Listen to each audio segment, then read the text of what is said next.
Inflation reported at 8.5%. What can we expect next? I'm Sharla Jessop. Today, we're going to talk about inflation with our Chief Investment Strategist, James Derrick.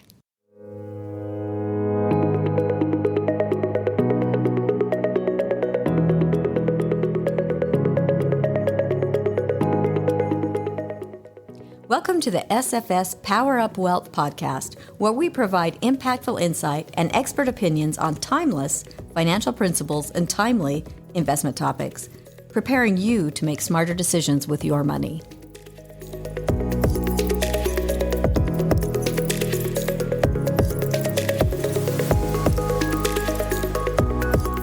James, thank you for joining us today. Of course.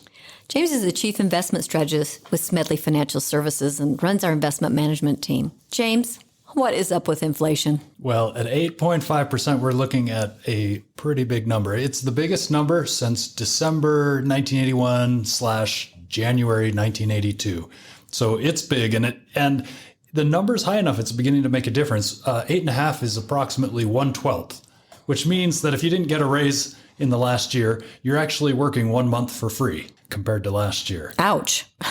Yes, not very motivating. And so it's a big number, and it's cause for some concern. The silver lining, though, is that core inflation was only 6%. Now, I say only 6% is still pretty big, but at 6, it's looking a little bit better than it was before. And why do we look at core? We strip out energy and food, which tend to be really volatile, and also because the Federal Reserve, who manages interest rates in the United States, they don't have a lot of control over gas prices and over food. They can't control how well the crops are growing in the Midwest, or let alone in Ukraine or other places in the world that are having very difficult times right now. How does inflation impact what's going on with interest rates? You said the Fed can only control interest rates. Let's talk a little bit about interest rates and inflation. Sure. Well, let's say that you're buying a home and you can get a 3% interest rate for your mortgage, but your home is appreciating at 20%. Well, that's a 17% difference. That is insane. And it's almost like free money. So that kind of thing is almost too good to be true, and it usually doesn't last. I mean, what happens is that, first of all, the demand goes up, and banks need to charge higher interest rates because they're losing money on inflation. If you're only paying them 3%, they're losing money. So interest rates just kind of naturally move up when the federal government wants to issue their own debt to borrow money, which, as you know, they do a lot of that just about every week. They are borrowing money, and they need to entice people to buy their bonds. And at 2%, there might not be people interested in loaning money to the government. And so interest rates just kind of naturally rise. The Federal Reserve, though, makes a very calculated decision to change their own interest rate, which is kind of an overnight rate that the banks can use to get money. And so that indirectly starts to affect all the interest rates in the economy. So as we start talking about the Fed raising rates, we're talking about all interest rates tend to rise as a result of that. And it begins to change demand as well. As you can imagine, like if the mortgage rate goes from 3% to 5%, which is exactly what has happened this year, it changes demand. Maybe at first people start saying, gosh, interest rates are going to rise, I better buy a home. And so initially it might actually spur more growth.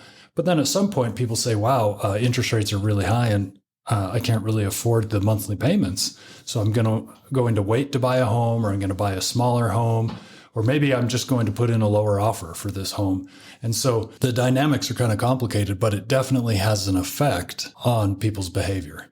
So it sounds like it could really slow this housing frenzy that we have going on right now, especially in Utah. Yes, I think it will. I don't see it as like a big crisis, like in 2006, 2007, headed into what we now call the Great Recession. I mean, I don't see it like that because back then we had a surplus of housing, and now there's a real shortage. Home builders were underbuilding for almost a decade, and so there's just not a lot of homes out there available. And so it's a different dynamic than what we had back then, but I definitely think that it's going to slow those increases. We've gotten very used to seeing housing prices increase from year to year, and I think it's going to slow down, and that would be totally normal and no reason to panic. Yeah, that makes sense. So interest rates, you'd mentioned also not just the housing market they're going to impact, but what about businesses?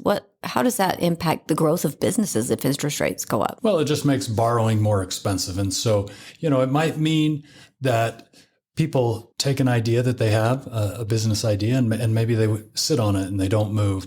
Or I think in a lot of cases, though, people will probably move forward with their ideas and still go for it as a business because the rates are still relatively low. The last time inflation was at 8.5%, interest rates were much, much higher. They were the 30-year mortgage rate was 17% at the beginning of 1982. And so, and you would have had higher rates across the board everywhere, car loans, credit card loans, bank loans, everything would have been more expensive back then.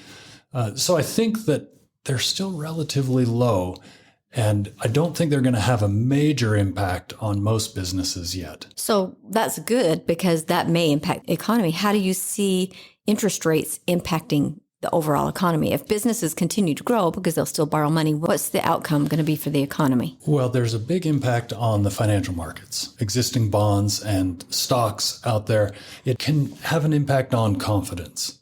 And I think that's why what's happened so far this year has been alarming to investors because things have changed so quickly. When interest rates rise as fast as they have, it begins to affect people's confidence. And that's probably the most deteriorating effect. And that's why it would be nice to see things slow down because I think it would help people think with a level head. I think it would lead people to look for more opportunities. So I think it would be a real positive for them to slow down. But as long as inflation is as high as it is, maybe interest rates will just continue to go. To increase. I know the Fed has outlined that they increased in March and that they anticipate 6 additional increases, maybe at a greater rate than what we saw in March even. They're likely to increase 6 times this year, and some of those will be doubles. And so depending on how you want to calculate that, I mean, if you want to talk about 0.5% as 2 moves, then that would be like the Fed raising rates 10 times. I don't know if they'll get there, honestly, because it's going to have a real impact on the economy as they get more aggressive. I think, though, that the best thing that could happen would be for inflation to slow down. And that's why I talked about core inflation slowing down a bit. If we see March at 8.5% as the high point, and that's a big if, we don't know yet if it's going to happen, but if it is the high point, then that's going to be welcome news for businesses and investors because that just means that interest rates can slow down. The Federal Reserve will not have to be as aggressive. And just going to be welcomed by everybody. I can see that. And I would say, every one of us is feeling the pinch of inflation right now. So we're all anxious for inflation to come down a bit, level off and come down. I think it makes a big difference especially for those who are living on fixed incomes, and prices are going up. James, thank you so much for your information today. Happy to be here. Thank you for joining the SFS Power Up Wealth podcast. Smedley Financial is located at 102 South, 200 East, Suite 100 in Salt Lake City, Utah, 84010. Call us today at 800-748-4788. You can also find us on the web at smedleyfinancial.com, Facebook, Instagram, Twitter, and LinkedIn.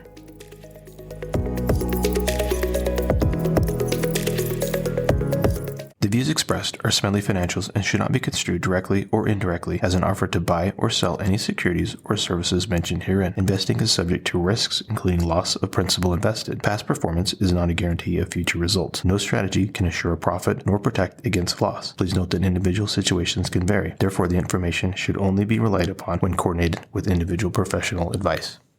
Securities offered through Securities America Inc., member FINRA, SIPC, Roger M. Spenley, Sharla J. Jessop, James R. Derrick, Shane P. Thomas, Michael B. Ani, Jordan R. Hatfield, Lorraine B. Taylor, registered representatives. Investment advisor representatives of Smedley Financial Inc. Advisory services offered through Smedley Financial Services Inc., Smedley Financial Services Inc., and Securities America are separate entities.